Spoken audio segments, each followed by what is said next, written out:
Wrap up with is that kind of taking you through an example of a stateless flow and a stateful flow. So on the top represents code. This box in the top represents the code where computations occur. The bottom represents the data, the database. And I call the top is where hot state computation occurs. The bottom is where you store things in cold state. So when you get a request in a stateless type of a system, the request comes in, that trigger is recovering the state, reading the state from the database, you're pulling it into memory, processing the incoming request, writing whatever changes are needed as a result of the processing back to the database, and then throwing the state away. And so that's the flow. And I'm not saying that stateless is a bad architectural pattern at all. It's a great architectural pattern. It's extremely mature. We have fantastic tools to do these kinds of things.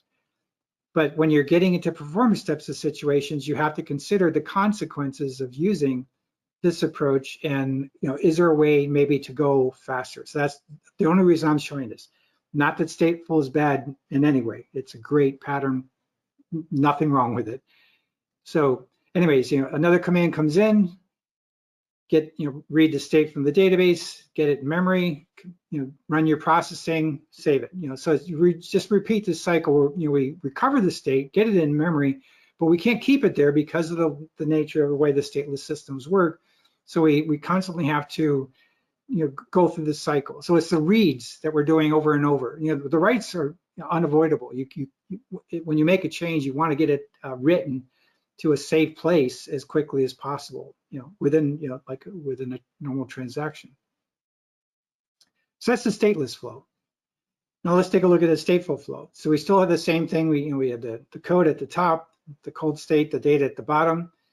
Same thing though. A request comes into the system and say the state is not in memory at the moment.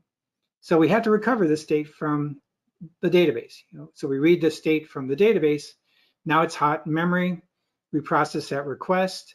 We write, the changes back down to, the persistent store, the cold state. Now, if you're using event sourcing, all you're writing is like a single insert of an event. You're not updating or deleting or anything like that in tables, which is, kind of the normal pattern with a CRUD type of an approach.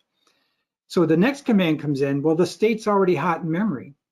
It's active, so we don't have to read it again. So we receive a command, we process it, we write the change. We receive the command, we process it, we write the change. So we've eliminated the read.